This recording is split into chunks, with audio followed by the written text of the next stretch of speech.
Olá pessoas, espero que estejam todos bem. Chegamos ao nosso quinto vídeo da série sobre a sociedade e o espaço urbano. E vocês devem ter reparado pela mudança de cenário atrás de mim e pela quantidade de suor que está fazendo minha cara brilhar.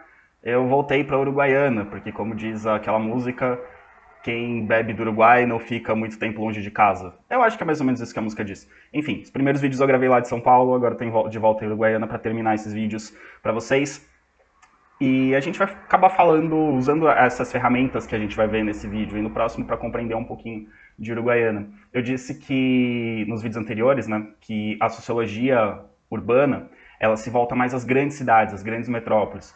Uruguaiana não é uma grande metrópole, por mais que seja a maior cidade da sua região, ela não é uma grande metrópole. Quando a gente fala de grande metrópole, a gente está falando de centenas de milhares ou de milhões de pessoas que vivem no espaço urbano. Uruguaiana tem pouco mais de 120 mil habitantes, então não chega a ser uma grande metrópole, tá? Longe disso. Mas alguns mecanismos que a gente usa para compreender as grandes cidades servem também para compreender cidades médias e cidades pequenas. Então ajudam-nos a compreender o fenômeno urbano de um modo mais geral. No vídeo anterior a gente começou a falar da violência. A violência se tornou uma grande preocupação, como eu expliquei no vídeo anterior, nas últimas décadas. Então, a sociologia urbana, a sociologia voltada às cidades, ela passou a ter uma preocupação maior com a violência. E a gente vai, nesse vídeo, entender algumas ferramentas utilizadas para compreender a violência nas grandes cidades, e a gente vai falar também um pouco dos conflitos, do que gera conflitos nas cidades. Então, as ferramentas para compreender a violência, no vídeo anterior a gente falou sobre várias teorias, né, para compreender a violência.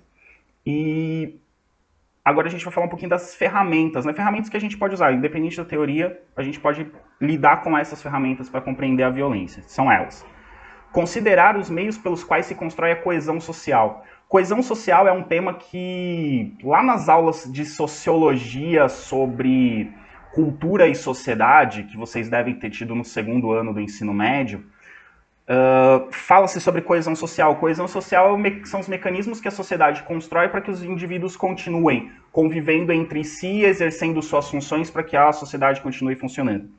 Então, compreender os mecanismos pelos quais a coesão social é construída ajuda a gente a entender por que essa coesão social em alguns momentos não dá certo ou por que ela não é seguida por alguns indivíduos.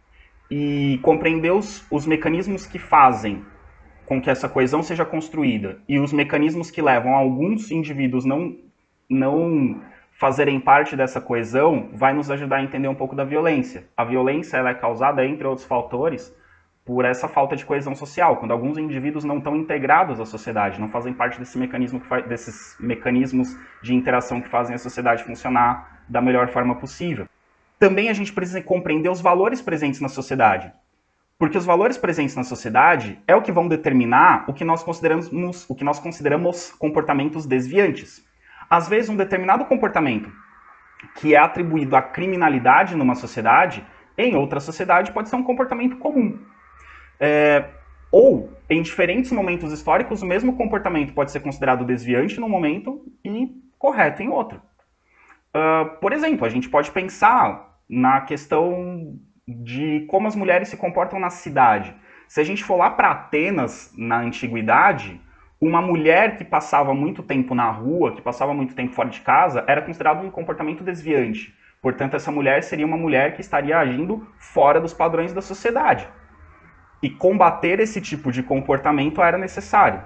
Hoje, na sociedade que nós vivemos, é absolutamente comum que a mulher esteja fora de casa, que a mulher esteja no trabalho, que a mulher esteja estudando, que a mulher circule pela rua, que a mulher saia para fazer compras, enfim, que a mulher faça o que ela quiser na rua. Então isso não é considerado um comportamento desviante. Quando a gente vai para a violência, às vezes algo semelhante acontece. O que nós consideramos errado, o que nós consideramos violento? Pichar o patrimônio público, fazer ali uma pichação no patrimônio público, é um comportamento desviante? É uma violência? Os pichadores são criminosos? São pessoas violentas? O consumo de drogas é uma violência? É um comportamento desviante? E assim por diante. Então, às vezes, a própria denominação do que é a violência vai fazer com que a gente tenha uma noção diferente de se a sociedade é violenta ou não. Determinados comportamentos podem ser considerados violentos num determinado contexto histórico e social e cultural, e os mesmos comportamentos podem não ser considerados violentos num outro contexto histórico, social ou cultural. Então, os valores que determinam o que deve ser seguido na sociedade também são uma forma de nos fazer entender o que é violência ou não. E, às vezes, determinados valores que são considerados valores bons para a sociedade geram comportamentos violentos, como a gente viu nos vídeos anteriores. Nas últimas décadas tem ganhado força no mundo ocidental, não só no mundo ocidental, mas enfim, no mundo neoliberal, tem ganhado força um conjunto de valores que levam ao individualismo, do indivíduo colocar-se como prioridade sobre os demais. E esse individualismo pode levar o cara a trabalhar muito, ou pode querer levar o cara a passar a perna nos outros. Então pode estimular comportamentos violentos. Então, um valor que a sociedade considera bom, que é valorize a si mesmo, corra atrás dos seus objetivos, pode, às vezes, num determinado contexto, levar a um comportamento. Outras questões culturais que podem levar a comportamentos violentos, numa sociedade machista em que o homem é considerado superior à mulher, um comportamento violento masculino é considerado normal, enquanto um comportamento violento feminino é considerado desviante. Ou determinados comportamentos, a sociedade faz vista grossa, determinados comportamentos violentos a sociedade faz vista grossa. Então, às vezes, determinados valores levam a comportamentos violentos. Às vezes, valores que a sociedade considera normais levam a comportamentos violentos. Aí a sociedade precisa repensar, muitas vezes, esses valores que estão sendo transmitidos. Outra coisa que a sociologia analisa quando vai tentar compreender a violência urbana são as possibilidades concretas e disponíveis de realizar movimentos violentos. O que seriam as possibilidades concretas e disponíveis? Por exemplo, para ocorrer um assalto à mão armada, é necessário que exista uma pessoa querendo assaltar, uma pessoa para ser assaltada e uma arma na mão do assaltante. Se a gente tem mecanismos na sociedade que impedem que as armas cheguem nas mãos dos assaltantes, o assalto à mão armada não acontece. Ou se existem mecanismos para dificultar ao máximo a chegada das armas nas mãos dos assaltantes, os assaltos à mão armada vão ser raríssimos. Agora, se a gente não tem mecanismos de Estado, de segurança pública, culturais ou o que quer que seja, para evitar que as armas cheguem nas mãos de possíveis assaltantes, os assaltos à mão armada serão comuns. Então, quando a gente fala de possibilidades concretas e disponíveis, a sociedade ela tem mecanismos para prevenir a violência. E isso é muito importante, pessoal, quando a gente vai discutir a violência, porque é muito comum, principalmente nas campanhas políticas, se discutir a violência pelo viés da repressão, de prender o criminoso, de polícia indo atrás de quem comete crime. Só que aí o crime já aconteceu. Para evitar a violência, você precisa evitar que o crime aconteça, não reprimir depois que ele acontece, porque reprimir depois que ele acontece, a violência já foi. Então, para diminuir os índices de violência, você precisa criar mecanismos que não façam com que os crimes aconteçam, e não simplesmente reprimir o crime. E aí tem gente que diz assim, não, mas se você reprimir, as outras pessoas vão ter medo de falar. Em muitos países, aparentemente, isso não deu certo. Em muitos países, quando se aumentou a repressão, não houve diminuição significativa dos índices de violência. Onde houve a diminuição significativa dos índices de violência foi onde se entendeu quais eram as situações que levavam as pessoas a cometer crimes e passou-se a criar mecanismos para que as pessoas escolhessem outras coisas que não cometer crimes. Geralmente, então, vou dar um exemplo para vocês, interessantíssimo. A cidade de Nova York, que eu já comentei em outro vídeo, que a cidade de Nova York na década de 80, começo da década de 90, era um dos lugares mais perigosos do mundo. A cidade de Nova York era muito violenta. Então tem muitos filmes, muitas séries que se passam nessa época, que mostram Nova York como uma cidade violenta. Os índices de criminalidade eram muito altos, principalmente nos bairros periféricos, nos bairros afastados, nos bairros de população mais pobre de Nova York. E teve um prefeito lá que fez um movimento lá no final do século XX, começo do século XXI, agora não lembro exatamente a época, mas é ali, entre o final dos anos 90 e começo dos anos 2000. Ele fez uma campanha que tinha duas frentes, né, para combater a violência, e foi absolutamente bem sucedida. Por um lado, ele teve uma política de tolerância zero, então a polícia abordava qualquer um que fosse. E por outro lado, ele fez um trabalho de prevenção. Então, por exemplo, fez o levantamento de quais eram os bairros com maior índice de criminalidade. E nesses bairros ele investiu em equipamentos urbanos de lazer, saúde e educação. E violência nesses bairros diminuiu consideravelmente. Então, chegou-se à conclusão de que muitos jovens iam por crime por falta de ter o que fazer. Então, colocando opções de lazer, de uma saúde adequada, oportunidades de emprego, a violência diminuiu. Só que junto com isso ele fez essa política de tolerância zero em que a polícia abordava qualquer um a qualquer momento. Só que esse abordar qualquer um a qualquer momento foi muito criticado porque os policiais normalmente abordavam pessoas negras. Então teve dois lados, né, essa política. Ele teve uma política de combate à violência, mas foi muito criticada porque foi muito focada nos negros e nos bairros negros. Mas também teve uma política de prevenção ao crime. E ele conseguiu diminuir muito os índices de criminalidade em Nova York. Hoje Nova York é considerada... Então, os melhores exemplos de queda em índice de criminalidade não são onde teve um aumento à repressão, aumento de penas, mais gente sendo presa. Pelo contrário, foi onde se deu mais oportunidades para as pessoas. Mas enfim, isso é uma... Outra questão, pessoal, é que a sociologia, utilizando essas ferramentas, ela deixou de buscar as causas da violência no próprio indivíduo. Durante muito tempo, os sociólogos, os cientistas sociais, de modo geral, antropólogos, e mesmo gente da área da psicologia, da medicina, tentavam encontrar no por que ele era um criminoso. Teve uma época lá no século XIX que achavam que os criminosos eram criminosos por causas biológicas, né? O pessoal do segundo ano teve aula de sociologia sobre isso, teve aula sobre isso comigo na disciplina de sociologia. Então eles achavam que, assim, dava para identificar um criminoso pelo tipo físico, dava para identificar o criminoso por determinados traços psicológicos, pelo tipo de criação. Então era muito focado no indivíduo. Hoje a sociologia compreende que a violência é resultado de um contexto social. E esse contexto social é o que constrói as noções de errado e desviante. E a partir dessas noções de errado e desviante é que se constrói a imagem do criminoso, que se constrói a imagem daquele que está agindo de forma incorreta. É por isso, enfim, aquelas polêmicas que aparecem, né? Quando alguém diz assim, não, o criminoso, ele é vítima da sociedade. E tem alguém para dizer, é vítima coisa nenhuma, estão querendo dizer que ele é coitado, que estão querendo tirar a culpa da pessoa. Não é isso. Né? O criminoso, quem comete um crime, tem culpa, precisa pagar pelo seu crime, etc. e tal. Mas quando se fala do ponto de vista sociológico que essa pessoa é também uma vítima, quer dizer que no contexto social em que ela viveu, houve possibilidades concretas e disponíveis para que ela se tornasse uma pessoa violenta e criminosa. Se no contexto em que ela vivia, a sociedade tivesse conseguido eliminar as possibilidades dessa pessoa se tornar violenta, ela não seria violenta. Como o exemplo que eu dei do assalto à mão armada. Se a pessoa não tem acesso a uma arma, ela não vai cometer um assalto à mão armada. Pode ser que cometa um roubo, um furto, pode ser que cometa crimes mais leves. Mas se ela não tem condições de praticar, se a sociedade fazer com que as pessoas não tenham acesso às condições de cometer crimes violentos, as pessoas não vão cometer crimes violentos. E aí você pode chegar, por exemplo, a lugares como o Japão, por exemplo, em que a polícia, em geral, não usa armas de fogo, porque não tem necessidade. Porque os japoneses são mais bonzinhos e menos violentos do que os brasileiros? Não, mas porque a sociedade japonesa conseguiu colocar uma série de mecanismos para que as pessoas não tivessem acesso a armas de fogo. Então, se as pessoas não têm acesso a armas de fogo, a polícia também não precisa ter. As armas que a polícia usa são armas não letais, porque são armas para conter pessoas, não armas para ferir. Então, você tem, né, esses... enfim, quando a sociedade consegue criar esses mecanismos para que os crimes violentos não aconteçam.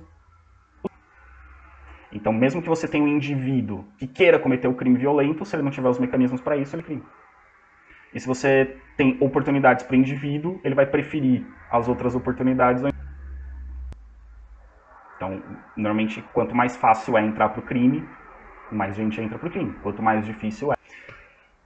Nesse contexto, pessoal, que eu estou dizendo que o que a sociedade determina como errado e como desviante tem muito a ver com a questão da linguagem. Como a sociedade interpreta e como ela transmite determinados valores. Por isso, os estudos da linguagem ganharam muita importância nessas pesquisas. A sociologia se aproximou muito da linguística para entender, e da análise do discurso, para entender como se constroem esses valores e como se constrói o discurso da violência, do que é certo, do que é errado, do que é violência, do que é segurança. Então, a sociologia tem se aproximado bastante da linguística nas últimas décadas. Uma Partindo dessas ferramentas que eu coloquei para vocês, a gente tem uma teoria bastante interessante de um sociólogo que é, inclusive, e que, apesar da escola de Chicago ser muito criticada em vários aspectos, essa teoria é bem interessante e ela é muito utilizada para muitas análises ainda hoje. É de um sociólogo chamado Irving Goffman. O Irving Goffman, ele desenvolve a teoria do estigma social. E a teoria do estigma social, ela busca compreender como é que determinados grupos são integrados ou segregados na sociedade. Integrado quer dizer que eles participam plenamente da sociedade. Segregado quer dizer que eles são colocados à margem, são marginalizados, são colocados à parte. Então não tem uma integração completa com a sociedade. Eles convivem com a sociedade, mas de forma separada, sem ter acesso a tudo que a sociedade pode proporcionar. Então por que determinados grupos, e ele está falando de grupos, não de indivíduos, prestem bem atenção nisso. Por que determinados grupos são integrados e não segregados? E aí o Goffman ele vai partir da tese de que determinados grupos são segregados através de um estigma. O que é o estigma? Estigma é uma marca. Então, a palavra estigma quer dizer marca, é um sinal. É uma coisa que a pessoa carrega com o próprio corpo. Ou, enfim, carrega no próprio corpo ou que acaba identificando com...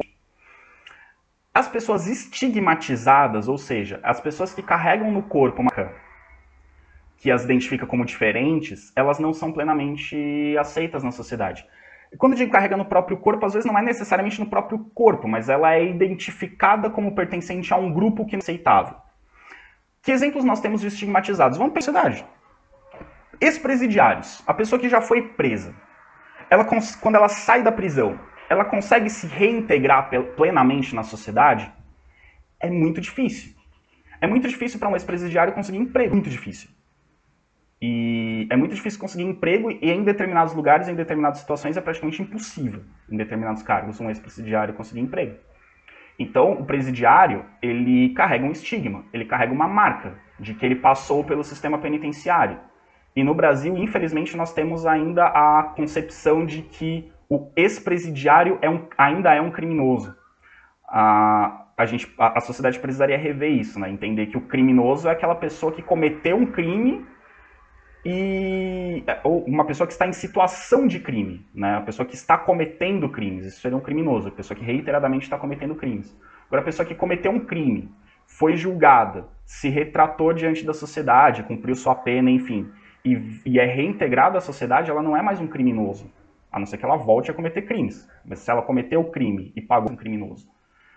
Então, o presidiário ainda carrega isso, né? O ex-presidiário ele carrega essa coisa do criminoso, então ele carrega um estigma. Vamos deixar a coisa um pouquinho mais feia? Que alguém pode falar assim, não, mas a culpa é dele, ele cometeu o crime, não tivesse cometido o crime, não ia ser estigmatizado, a culpa é dele. Tá.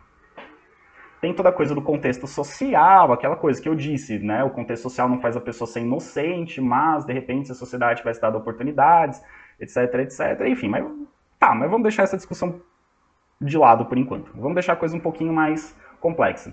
Pessoas com alguma deficiência física ou deficiência mental são estigmatizadas na nossa sociedade? Muitas vezes sim.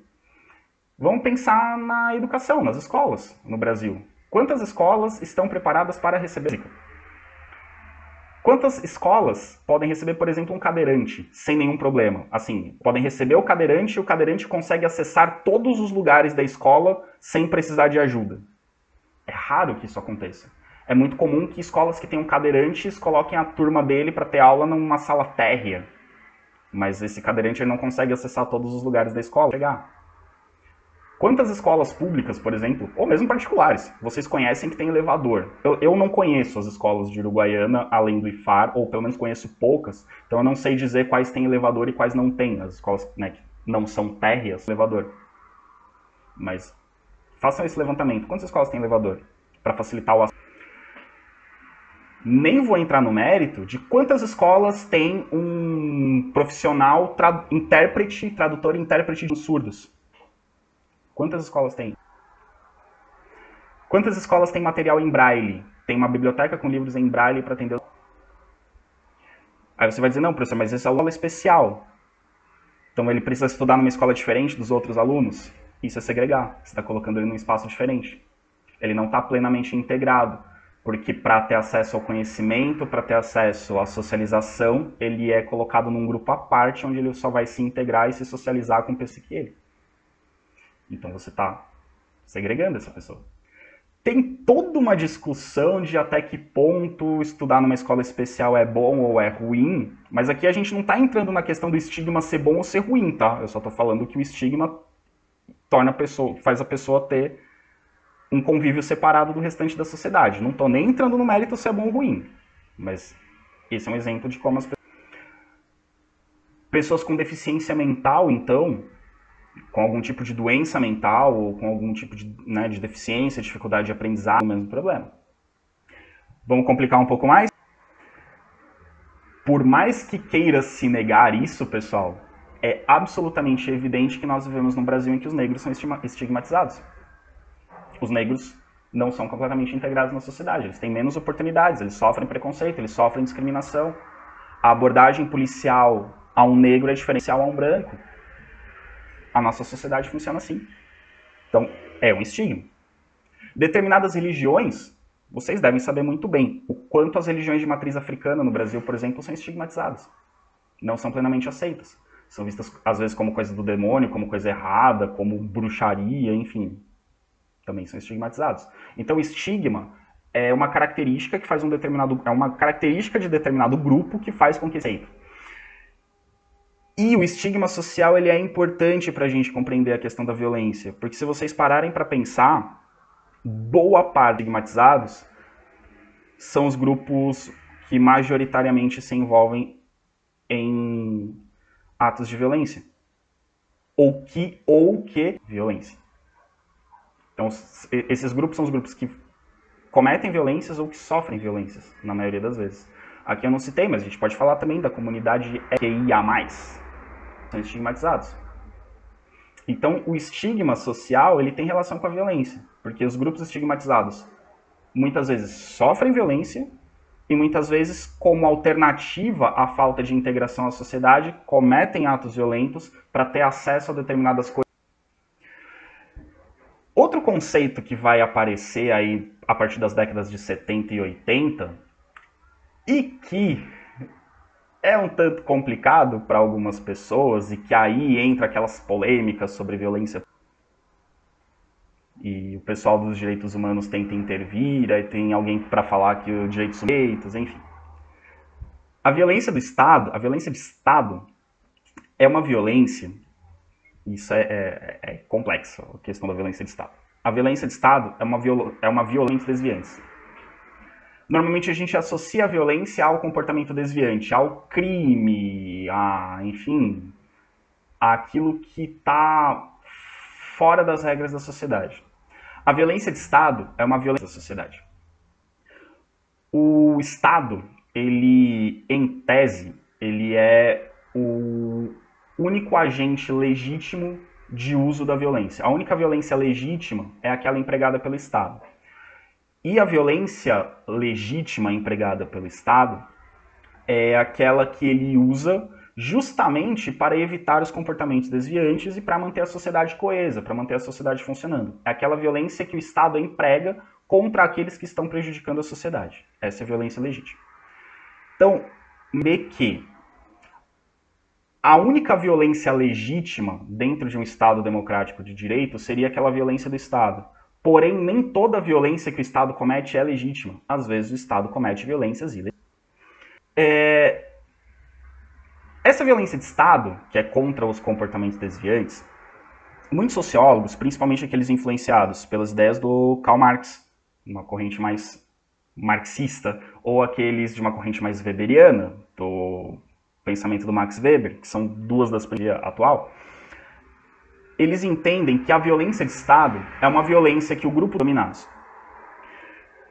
A rigor, não é um problema quando a gente fala de violência do grupo dominante sobre o grupo dominado. Se a gente entende, num Estado democrático, em que as pessoas, democraticamente, conferem poder a uma pessoa ou a um grupo, que vai usar essa violência em caso de necessidade para manter a sociedade funcionando corretamente, isso não teria problema.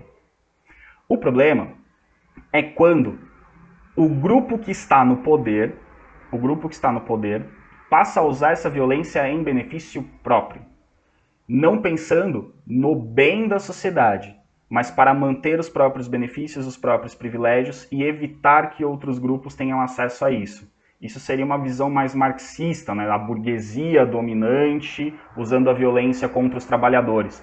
Tipo aquele filme que a gente viu da Revolução Industrial, o Dines, que a polícia vai bater nas trabalhadoras porque elas estão protestando. Essa é a violência do dominador sobre o dominado, é a violência de Estado. A polícia é a violência legítima, é a legítima... aliás, a força policial é a legítima proprietária da violência na sociedade, é ela que pode usar. Mas isso não quer dizer que sempre que a polícia usa a violência ela está certa. Às vezes a polícia usa do jeito... Outro problema que pode acontecer nesse uso da violência do Estado é o que a gente chama de criminalização da pobreza. E que quando você pergunta para alguém, né, pergunta para alguém assim, você acha que todo pobre é criminoso? A pessoa vai falar, não, imagina, tem pessoas de bem vivendo nas vilas, nas comunidades, nas favelas, não, nem é uma minoria.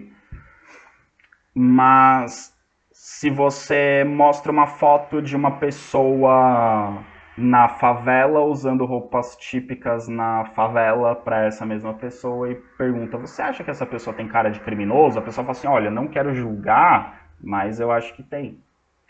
Quando a gente fala de criminalização da pobreza, a gente está falando de uma construção na nossa sociedade que nos leva a partir do pressuposto de que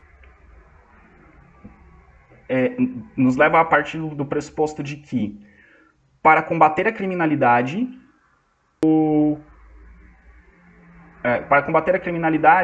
eu não preciso combater a pobreza, combater os pobres. Por mais que oficialmente, e até eu diria racionalmente em muitos casos, as pessoas não vão dizer isso, não, eu não sou a favor de exterminar os pobres, de acabar com as favelas no tiro, pôr fogo nos barracos, para acabar com a violência. As pessoas não vão falar isso. Mas as pessoas vão achar absolutamente justificável que a polícia entre numa favela atirando se ela está procurando um traficante. Porque se o traficante está escondido, de entrar atirando. O que alguns sociólogos interpretam é que por trás desse discurso de segurança, de que a polícia precisa entrar nesses lugares para combater os traficantes, os bandidos que estão lá escondidos, na prática existiria uma ideia de saneamento social. O que é o saneamento social? Eliminar as pessoas indesejáveis da cidade. E quem são as pessoas indesejáveis? Se a gente pensar no racismo difundido no nosso país, indesejáveis podem ser os negros. Se a gente pensar num preconceito de viés econômico, os indesejáveis são os pobres. E assim por diante. Então, e aquela coisa, eu convido vocês a pararem para pensar. Ano passado, aliás, em 2019, esse vídeo já está sendo gravado em 2021. Em 2019, vocês devem ter ouvido falar de uma ação da polícia de São Paulo na favela de Paraisópolis, que é uma das maiores favelas do Brasil. Inclusive, eu citei Paraisópolis num dos vídeos. Teve uma ação na favela de Paraisópolis em que estava tendo um baile funk em Paraisópolis com milhares de jovens. E a polícia alega que estava perseguindo bandidos e entrou atirando em Paraisópolis. Várias viaturas entraram no meio do baile atirando. E aí teve muitas mortes porque a favela muito cheia de vielas. Muita gente que estava ali não era daquela favela, foi participar da festa. Se perderam ali, não sabiam para onde ir. Os jovens da comunidade conseguiam se deslocar com mais facilidade. Os que se perderam foram sendo pisoteados pela multidão. Então muitos jovens morreram pisoteados, outros foram feridos, enfim. O discurso que justifica a polícia entrar atirando numa favela como Paraisópolis ou num baile funk, mesmo que se a gente pensar que a alegação deles é verdadeira, de que eles estavam perseguindo criminosos, se por acaso esses criminosos não tivessem entrado numa festa da favela, tivessem entrado numa rave de classe média, a polícia entraria atirando da mesma forma? Uma balada de elite. Se os criminosos entrassem, vamos pensar aqui em Uruguaiana, se os criminosos entrassem na Fante, por exemplo, uma mesma situação, a polícia está perseguindo criminosos, os criminosos entram na Fante, aqui em Uruguaiana. Outra questão, tirando, não, vamos falar que não, que a polícia entrou atirando porque acha que ali tem bandido. Alguém pode dizer assim, ah, mas é porque nos bailes funk tem drogas. Nos bailes funk tem gente armada e tem traficante de droga. Então a polícia tem que tratar esse lugar como um lugar de criminosos, porque de fato tem gente vendendo drogas ali dentro. E aí eu pergunto pra vocês, nas baladas de classe média e de classe alta, ninguém usa drogas? Não tem traficante em festa de gente rica? Tem. E por que nesse espaço a polícia pede licença e na favela a polícia entra atirando? Então, o que está por trás disso é essa justamente criminalização da pobreza. Se é um ambiente pobre, ali provavelmente tem bandido, então a polícia pode tratar com violência. Se é um ambiente rico, opa, melhor não tratar com violência, porque, né? Enfim. E para vocês entenderem também essa coisa da criminalização da pobreza e do saneamento social, se questionem. Não tem na internet, se questionam. Qual grupo social em maior número nas prisões? Pega a população carcerária. O que tem mais? São negros. Que grupo social tem mais pessoas mortas em ações policiais? Lembra daquela música dos Racionais, MCs? Se não lembram, procurem na internet depois. Os Racionais que falam, a cada 4 pessoas mortas pela polícia, 3 são negras. Essa música é da década de 90. Então, por que a violência do Estado ela é direcionada a determinados grupos? A gente precisa se questionar. E quando a gente fala de violência policial, isso é um dado muito interessante. Que alguém pode falar assim, ah, então você está dizendo que a polícia mata negros. Mas esquecendo que existem policiais negros. Os policiais negros são racistas? Não é isso que eu estou dizendo. Eu estou dizendo que nós vivemos numa sociedade que usa a violência preferencialmente contra determinados grupos. E eu demonstro isso para vocês dizendo que, como dizem os Racionais, se a cada 4 pessoas mortas pela polícia, 3 são negras, entre os policiais mortos, a maioria também é de policiais negros. Então não é que a violência policial é direcionada aos negros e pobres. A violência na sociedade é direcionada a determinados grupos. Isso faz com que, entre os bandidos, brancos, mas entre os policiais também. Por que entre os policiais morrem mais negros do que brancos? Porque os bandidos são racistas? Vamos parar para pensar. Entre os criminosos e entre os policiais, quem está nas posições de linha de frente, aquelas posições de quem vai para ação levar tiro, que vai para matar e morrer? Dos dois lados. A maioria são negros. Quando a gente vai para os postos de comando, os chefes do crime organizado e o alto escalão da polícia, que não são as pessoas que vão para a rua levar. Reflitam sobre esse assunto, reflitam sobre isso. Outro ponto que tem a ver com a violência nas grandes cidades é a segregação socioespacial. Então a gente falou do estigma social, agora a gente vai fazer uma relação bastante importante com a geografia. A geografia estuda muito isso. Aliás, eu sugiro que um dia vocês conversem com a professora Heloise sobre esse tema, ela tem muitas coisas para dizer para vocês sobre esse assunto.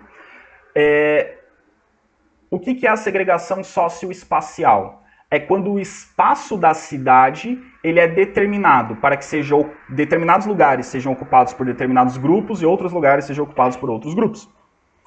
Obviamente, os lugares melhores vão ficar com os grupos mais privilegiados, os lugares piores vão ficar com os grupos menos privilegiados. Então, determinadas classes ou camadas sociais são concentradas em determinadas regiões ou em determinados bairros da cidade. Geralmente, o segregado é o mais pobre. O fenômeno que a gente observa no Brasil é que a segregação socioespacial ela tem um corte econômico muito forte. Daí a formação das favelas, daí a formação de comunidades mais pobres, daí a formação de bairros com condições piores, enquanto outros lugares de elite têm uma outra formação. Então, os grupos mais ricos geralmente vão se instalar em bairros mais centrais, em bairros com melhor infraestrutura, ou vão para condomínios fechados. O que também é uma forma de segregação. Então, a sociedade geralmente segrega os mais pobres para bairros periféricos, para bairros com menos estrutura, e alguns muito ricos também se segregam, mas eles se segregam num condomínio fechado com melhores condições. Então, acaba havendo uma segregação tanto da elite, que se separa do resto da sociedade, do resto da cidade num condomínio fechado, quanto dos mais pobres que vai em infraestrutura pior. Como a população mais pobre acaba indo para os lugares mais distantes e com menos infraestrutura, ela acaba usando mais recursos para se deslocar ao trabalho. Isso aqui se relaciona com o que a gente estava vendo em outros vídeos do valor de uso e do valor de troca. Isso acaba impactando também.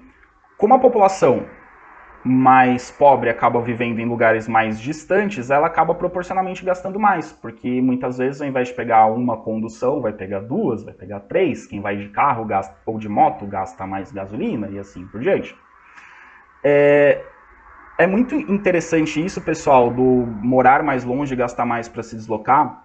Vou dar o exemplo da minha cidade, cidade de São Paulo. Eu não vou citar os governos e nem os candidatos que propuseram isso, para que vocês não achem que eu estou fazendo campanha política, mas a cidade de São Paulo, vocês devem saber, é uma cidade muito grande. As pessoas demoram muito tempo se deslocando e a população mais pobre demora ainda mais. Teve uma época em São Paulo que... Então, assim, quando você mora muito longe do centro em São Paulo, ou você precisa de um bairro de uma região da cidade para outro bairro de outra região, você acaba tendo que pegar mais de um ônibus. Isso é absolutamente comum em São Paulo. Então teve uma época que, então assim, quem morava muito longe tinha que pagar 2 ou 3 conduções. Teve uma época que criaram em São Paulo terminais de ônibus.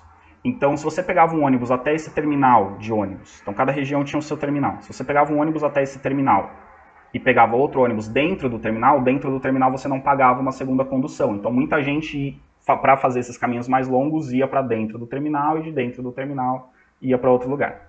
Um tempo depois, criaram em São Paulo o tal do bilhete único, que você paga uma passagem só, e aí com esse bilhete único, durante um determinado intervalo de tempo, você vai trocando de ônibus até chegar no seu destino. Você pode pegar até 4 ônibus com a mesma passagem. Hoje em dia tem várias modalidades de bilhete único, tal, enfim. Isso foi muito bom para muita gente, porque as pessoas não... Isso diminuiu o tempo de viagem, porque as pessoas não precisavam ir até o terminal de ônibus, pegar um ônibus e para trocar de ônibus e pagar uma passagem só, ou para fazer a viagem mais rápida e trocando de ônibus pagar mais conduções. Não, a pessoa começou a fazer o caminho que ela achava pagando uma passagem só. Ótimo. Na eleição anterior, não nessa de 2020, na de 2016, teve um candidato que teve uma proposta excelente para diminuir o custo da passagem. Que ao invés da pessoa pagar um valor fixo para andar de ônibus, ela passaria a pagar pela quilometragem. Então, se a pessoa fizesse um trajeto curto, ela pagaria menos. Se ela fizesse um trajeto longo, ela pagaria mais. Isso, teoricamente, deixaria a passagem mais justa, porque quem usou menos, paga menos. Quem usou mais, paga mais. Parece genial a ideia. O problema é que quem ia pagar mais? Os mais pobres. Porque na cidade de São Paulo, os bairros mais pobres são os bairros mais afastados do centro. E as pessoas trabalham no centro. Então quem mora muito longe do centro ia pagar muito mais do que quem mora perto do centro. E quem mora perto do centro? Quem tem maiores condições financeiras. Então o que teoricamente seria justo, porque quem usa mais paga mais, quem usa menos paga menos, acabaria reforçando a segregação socioespacial.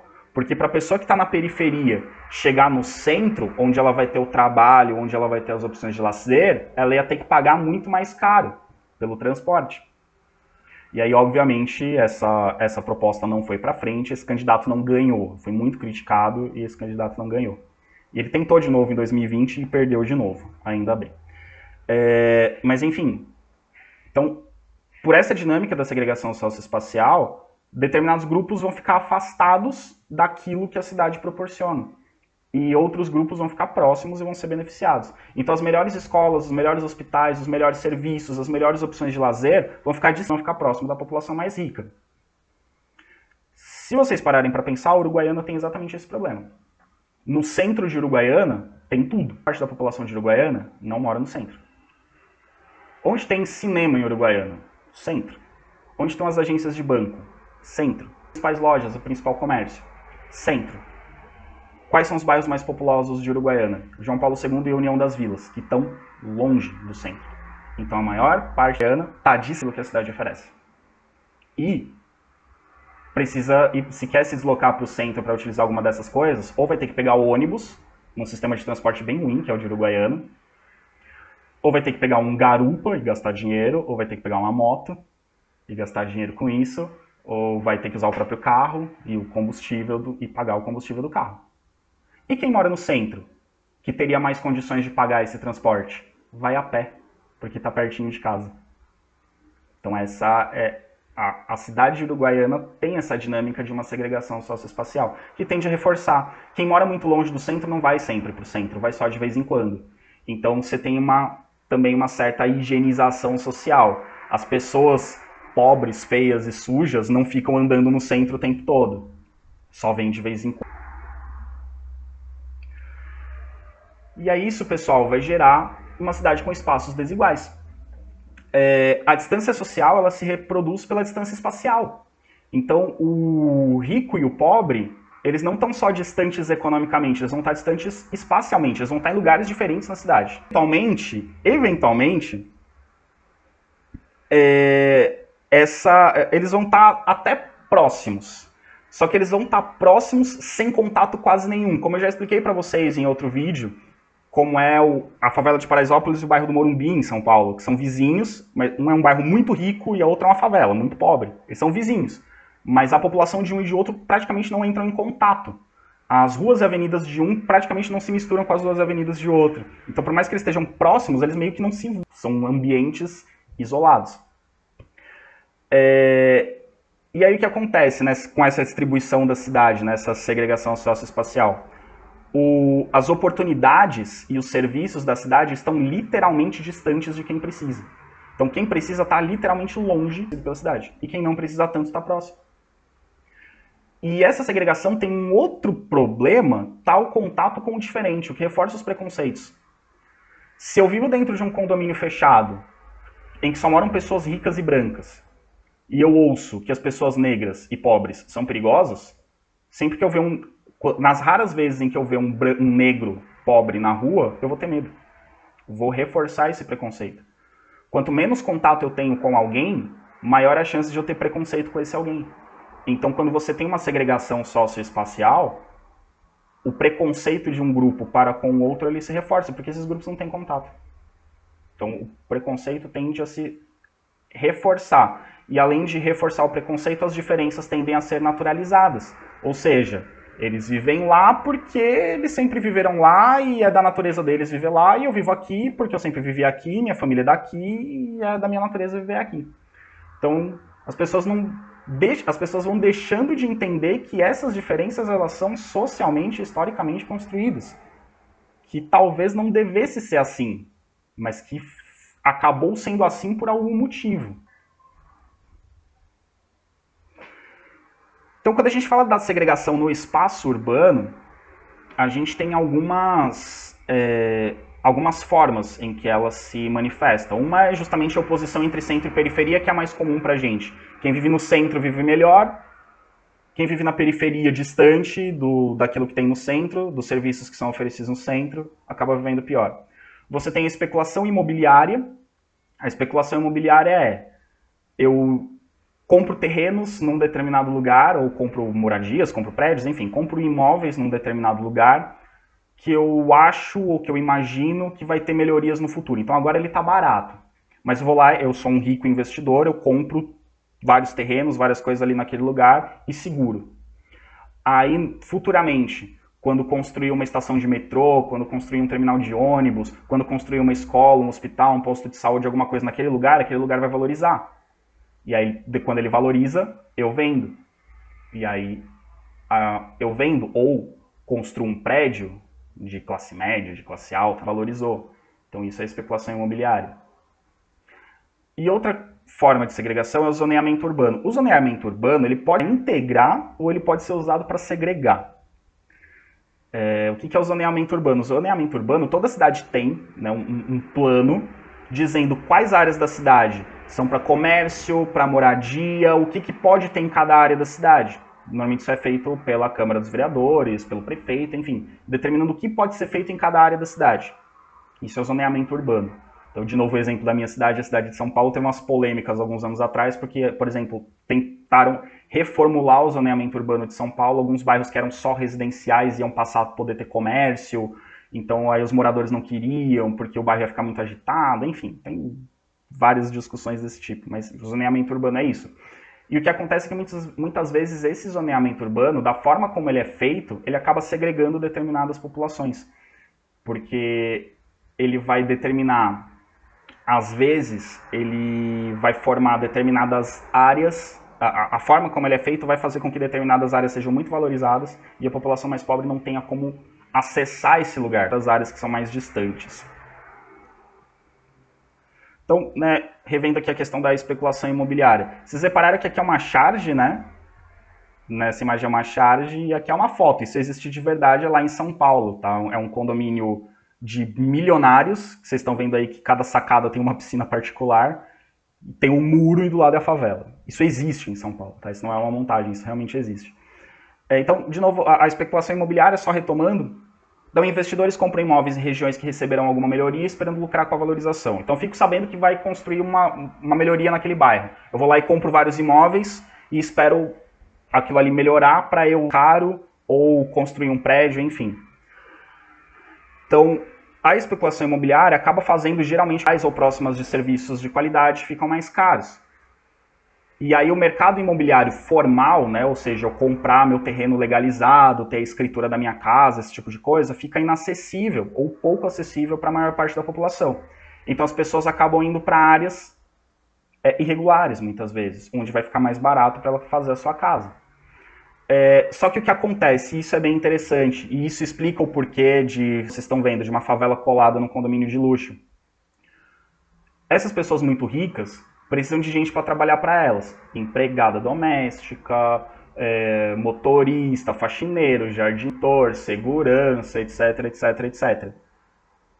Essas pessoas ou vão morar longe desses lugares, se elas quiserem ter uma ocupação, morar num lugar legalizado, elas vão morar longe, porque as áreas legalizadas desse bairro são caríssimas. Ou elas vão morar de forma irregular. E aí vão surgir em torno desses grandes condomínios de luxo, favelas. É o que explica, por exemplo, a favela de Paraisópolis. Por que você tem um bairro de milionário, que é o Morumbi, e colado no Morumbi você tem a favela de Paraisópolis, que é uma das maiores favelas de São Paulo? Porque a maior parte da população de Paraisópolis trabalha no Morumbi. Trabalha para os ricos do Morumbi. Então você tem a formação de áreas, de bairros irregulares, junto de bairros muito caros. Então, formando esse tipo de situação. E o zoneamento urbano, como eu disse, ele pode ser feito de várias formas. Aqui eu vou dar um exemplo que muita gente critica, que é a cidade de Brasília. Brasília, quando foi pensada e projetada por Lúcio Costa, Oscar Niemeyer, o Niemeyer projetou basicamente os prédios, o Lúcio Costa foi urbanista, ele projetou o formato da cidade. Esse é o mapa de Brasília, tá? A parte principal de Brasília. Depois a cidade cresceu em torno disso, mas esse é o mapa principal de Brasília. Ela parece um avião, né? A planta de Brasília parece um avião.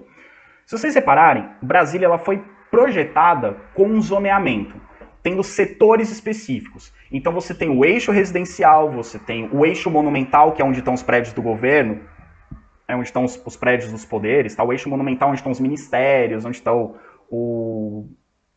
enfim, onde está a sede do Poder Executivo, do Legislativo, do Judiciário.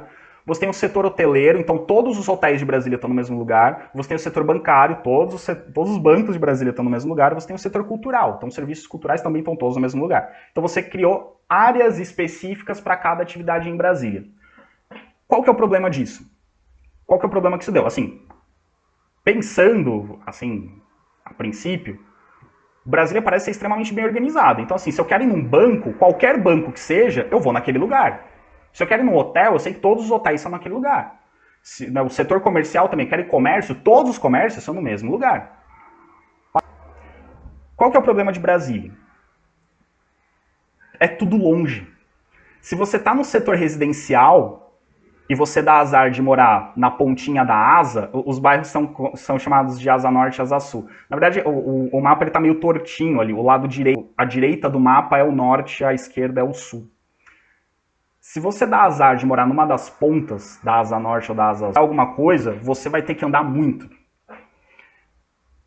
E aí Brasília tem alguns problemas. O transporte público de Brasília não é lá essas coisas. Brasília tem metrô, mas é um metrô que atende poucos pontos da cidade. Andar de ônibus em Brasília é terrível. Normalmente precisa ter carro. Qual que é outro problema de Brasília? Vocês estão reparando que as asas são setores residenciais, então ninguém trabalha nas asas. Todo mundo trabalha ou no eixo monumental, ou no setor comercial e bancário, ou no setor no meio ali, no que seria o corpo do avião.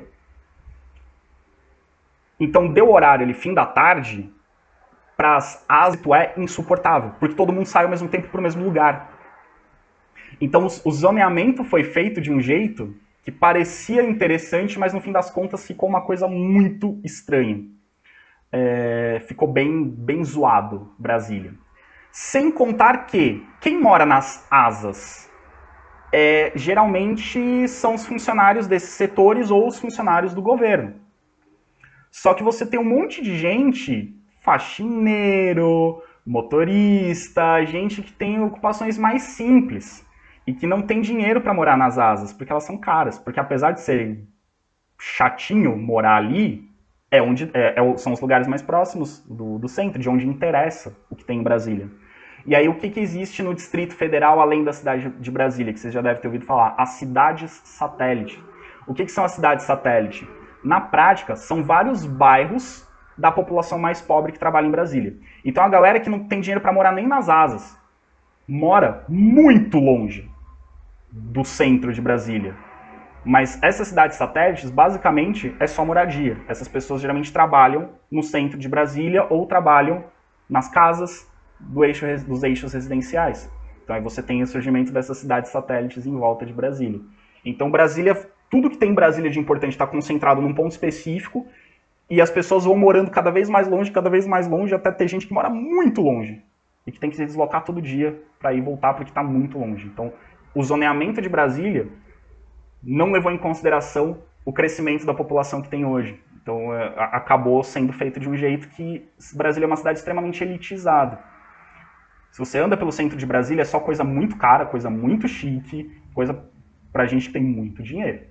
A população que vive longe geralmente não tem acesso a isso. Então surgem os pequenos comércios fora, surgem as pequenas agências de banco fora, e a população que está fora, em volta, na cidade satélite, só se desloca até Brasília. O que tem de legal em Brasília, o que tem de bom em Brasília, essas pessoas só se deslocam para lá para trabalhar. Elas não aproveitam o que tem em Brasília. Só quem mora no eixo residencial, na Asa Norte e na Asa Sul.